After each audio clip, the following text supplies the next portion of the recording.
Welcome. In this video, we'll convert milliseconds into a readable format like days, hours, minutes, and seconds.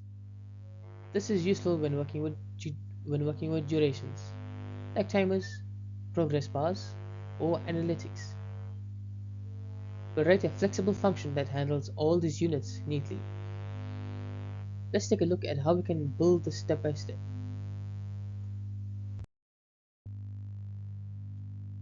When formatting durations, it is helpful to present values in a human-friendly format.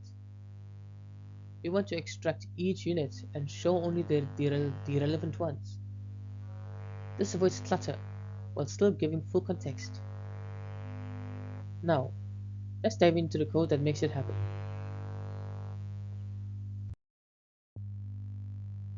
We first calculate how many full units of each time segment fits into the input. We use object entries to work with the values as pairs. Only non-zero segments are included in the final output. Each value is also formatted correctly using plural rules.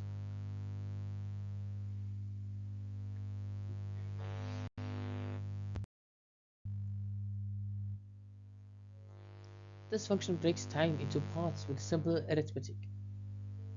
Filtering removes any components that are not needed. We map each unit into a friendly string, pluralizing it if needed. Finally, the readable string is assembled using join.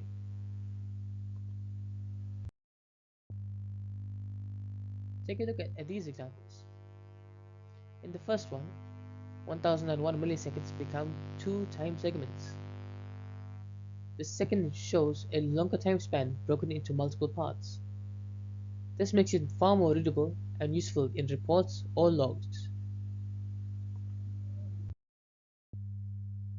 This function fits into many readable use cases, from tracking uptime to enhancing UX with readable time formats. You will often need to display durations in an intuitive way, and this function makes that effortless. That's it. We use simple logic to turn milliseconds into something anyone can read. This is an excellent utility function to have in your toolkit. Try plugging it into your next analytics or logging feature. Thanks for watching. See you in the next lesson. Thank you for watching. If you enjoyed this video, please make sure to like, share, and subscribe for more JavaScript tutorials. I'll see you in the next one.